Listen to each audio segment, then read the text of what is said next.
Natin ko mga kaigsuunan, mga nanimba karon, labi na kita nga mga taga Barangay Oy, Tambis o mga silinga mga sityo.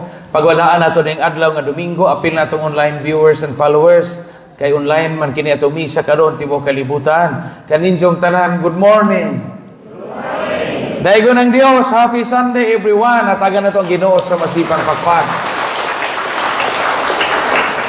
Salamat kay nakaabot ang atong organista. Salamat kay na nindot maklaro na kaayo atong sound system. Pag-upo na kaayo og timpla atong sound system. Salamat sa inyong presensya. Ug tuhugon nato ang mga pagbasa karon, usa ra gyud ang tema nga gihisgutan. Ang atong pagkakahayag sa katawhan ug sa kalibutan. Kabantay mo og balikon nato gamay sa first reading. Ingon si Propeta Isaías, sa ingon mo danag ang inyong kahayag, ingon sa banag-banag sa kabuntagon, ug mamaayo kamo pagdali. Kahayag. Niya salmo pod, ang matarong kahayag, diya sa kangit-ngit alang sa buutan. Kahayag. Unay kaduhang pagbasa, si San Pablo pod naghisgot, nga ang iyang pagwali sa mayong balita, iyang pagpanudlo, nahimo nga giya nga magbarog sa kaalam sa Dios danag sa mga tao. Kahayag. Samot sa ebanghelyo karon, ingon nato Ginoong Jesucristo, kamo ang asin sa katawhan o kahayag sa kalibutan, mura mog mga sug-anan. Pero mo mangutana mga igsuon, nganong gipares ning asin o suga nga di man uta sila pares, di ba? Mo kabantay, o mo gauna-una ana. Piskay yung tag-asin o suka, kay pares man na, di ba? Sige mo tagsudan sa unang asin o suka, period, may nga na to ng asin. O di ba, yung asin o bitsin, pares man na. Kining dinhi karon kay di man pares. Kay primerong linya sa Ebanghelyo, primerong nga bahin, guys, got ang Ginoong asin sa katawhan. Pag ikaduha, ingon na po siya, kamo ang mga suga. Karon, the question is, what is the commonality between a soul and a lamb? Unsa may pagkaparihas, asa mang dapita nga nagkaparihas ang asin o ang suga nga lahi man na sila kategori. Lamas ko ng asin, timpang-timpla man ng asin, ang suga kay para man na ilandag. Sa may ilang commonality ni adinhi.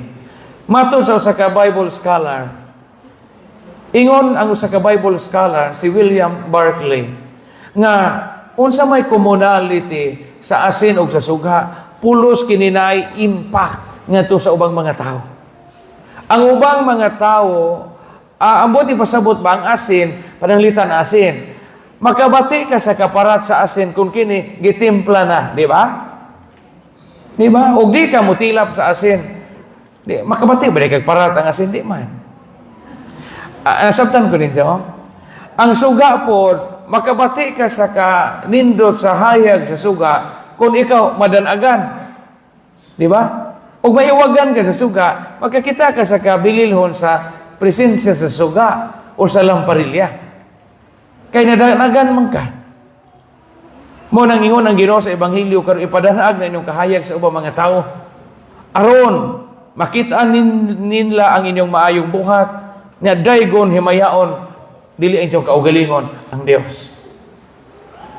Ang numero 1 yung tuyo sa asin is templa, di ba? Hatag og kalami. Tanawa ng mga inyong kilid ana og lami pa ba na sino kinabuhi? Nagkatapat na yung simba ba? Sama na lami pa na nakapaparat pa na yung kinabuhi o nakapatamaan? Ha? Samot mo kaparat o dapat mo nila o tabaang yun yung kinabuhi. Naraba din hiyo, apan ko ng asin, mo tabaang unsaon man pagpabalik si kaparat ini. Buti pa sabot, kay giingnan mata sa itong Ginoong Jesucristo, nga mahimot ang asin sa katawhan, makapalami unta ta sa ilang kinabuhi. Nga pinaagi nato makabati ang mga tao, nga lami ang kinabuhi, tungod nato nga nakahatag og kaparat sa ilahang kinabuhi, ilang pamilya, ug ilang katilingban. Hilig bitaw tag-asin, di ba?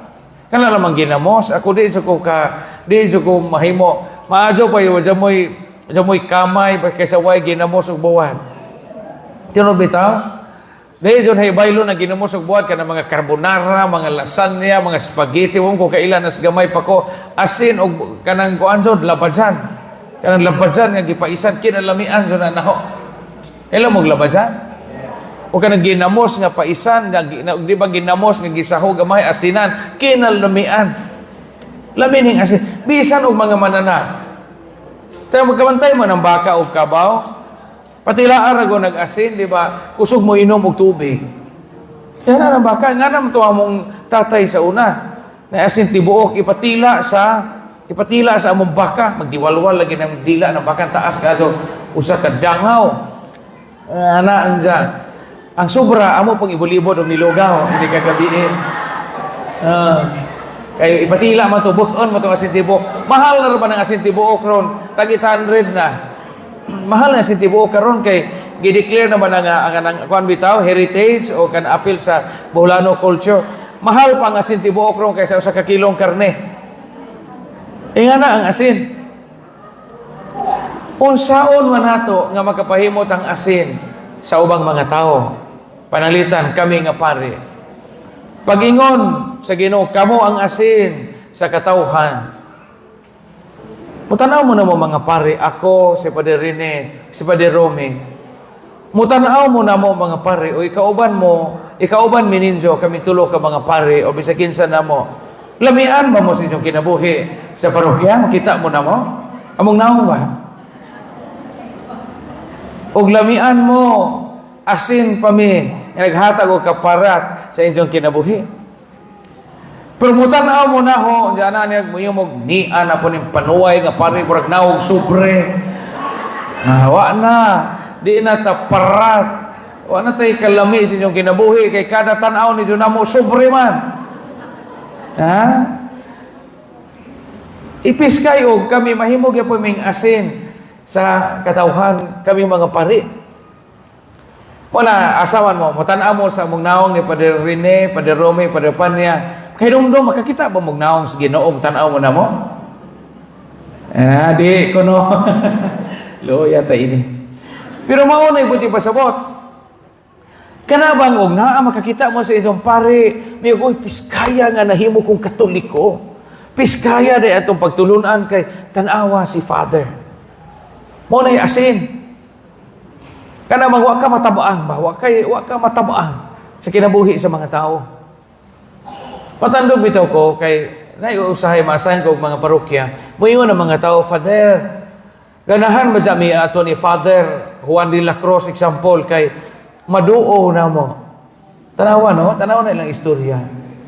Magkahuna-una ba ko ana?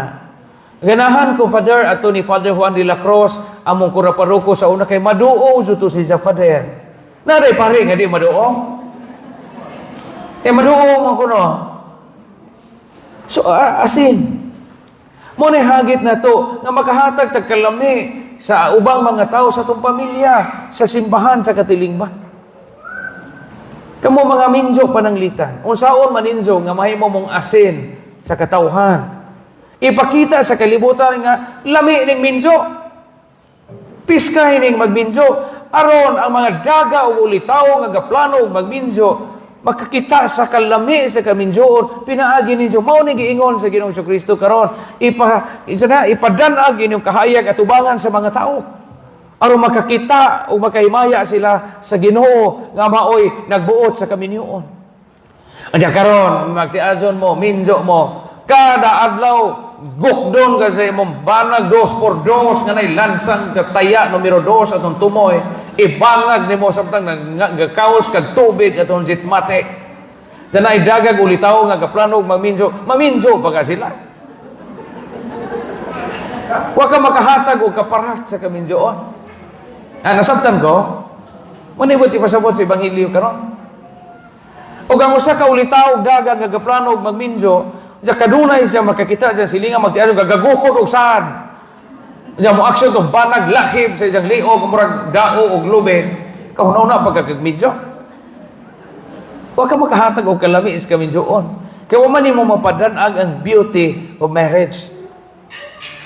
Kamo mga alagad sa simbahan, choir, lay minister, PPC, chapel officials, kinahanglan nga mahimo mong asin sa simbahan, nga makahatag mong kaparat, o pinaagi ninyo, ang ubang mga tao nga way gana, way kasibot nga mga lagad sa simbahan, pinaagi sa inyong kinabuhi mo, ingon sila, mga lagad kong simbahan, kay tanawa si iyo o si iha, malipayon sila silang pagpangalagad. Yan na. Kung makadungog sila, kanunay minister, nga gabagutbot, example, panuway ng schedule, ako na makanunay first reading, yate dyan ng coordinator, ng wadyo ng hinungdan ng tawhana. Napakaganahan mo suod og minister. Diyan mo, wala makamahimong asin, wala kalamiis imong pagkaalagad sa simbahan, wala po ka makahatag og kalami.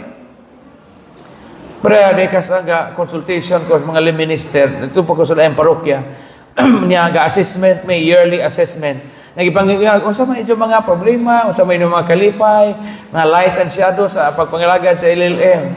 Dahil sa pader, mutingog ko, tingog siya, kay bao ka pader na lipay sukurong tuiga, kaysa walo ka masakiton nga hong ti pakalawat, patay na gunong, duha na lamay na hibilin pader, nakaginhawa na dyan ko. Ayun dyan, makadungog ng upan anak, yung patay, wala naman lipay, pakalawat, o may sakiton. Yan ba? Mga anak, dinhi, mga anak kamo, piskay o kamo mo'y mga asin sa inyong pamilya. Nga makahatag pa mo kaparat sa inyong mga ginikanan. Kanabi ito mga ginikanan, miyong pader, so sintaon si Inday, yung anak, to sa Manila, napiangan dyan ko pader. Kaya katuba dyan si Inday, itong kinamagawang anak pader, o naadyo to dinhi, ija dyan tanang trabaho, mo'y mo luto, mo'y muutan, mo'y mo laba, mo'y mo digamo, magharay-haray ra dyan ko pader. Magimingaw dyan ko ni Inday. Impact ni mo ba? Ang kalami sa imong kinabuhi, sa ingato sa imong ginikanan. Pero miyon og sus pader kining usa na kaanak og mutanda dinhi kag Surigao sus kapuliki jud og lumbong ani mga deklarasyon juta pagsud og mga sugong nga mga titulo kay ipamaligya mo pader. Wa kay lami. Wa kay lami. Sa laktod nga pagasulti ang ebanghelyo karon nagpahinumdom nato nga kita makahatag tag isip mga Kristohanon, makahatag tag kalami sa ubang mga Kristiyano. Aron og lamian sila sa atong kinabuhi, muingon sila nga kapiskay sa kinabuhing Kristiyanos. Unya makahatag sila og pasidungog og kahimayhaan sa Dios nga Amahan, nga mo'y tuburan sa nian natong tanan. Mo na importante. Kamo mga naa sa opisina, paningkamot nga lami mo sino makahatag pa mo kalami sino makauban sa trabaho kanang di bitaw mo mahimong kalbaryo o porhisyo kasabot mo sa porhisyo di mo mahimong porhisyo sino makauban sa trabaho. Kamo mga asawa piskay og asin pa mo sa inyong bana nga makahatag po mo kaparat nila. Dili kayo parat na inyong singot kayo mo iligo. Ba't ka na makahatag mo og kadasig nila ba sa inyong bana? Nga mo yun, inyong bana, mauli dyan kong dali kay gahuat na ho ang asawa. Mauli dyan kong dali kay itara ba kong lutuan. Mauli dyan kong dali kay og musulti na ang asawa na ho madasig dyan kong pader. Mga di dyan kong mangitag lain. Kay ang asawa, kinalami ang baji sa tibuok kalibutan. Nahimo kang asin.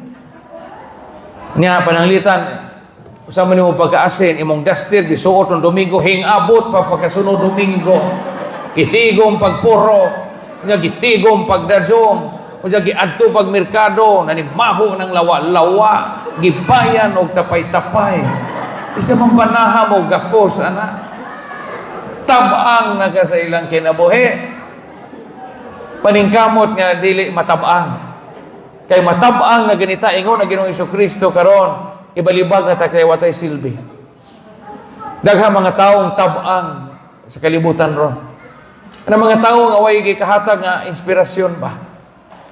Dios noon unta, hinimbahon unta. Unya di ka mao mangaway, di po ka mao maluoy, di po ka mao di ka mao mangaway, di ka mao mamugno. Di po ka maumaluoy. Hindi ba source of inspiration? Mga tao nga way lami. Paningkamot nga lami ta kanunay aron muratag asin nga naapatay kaparat.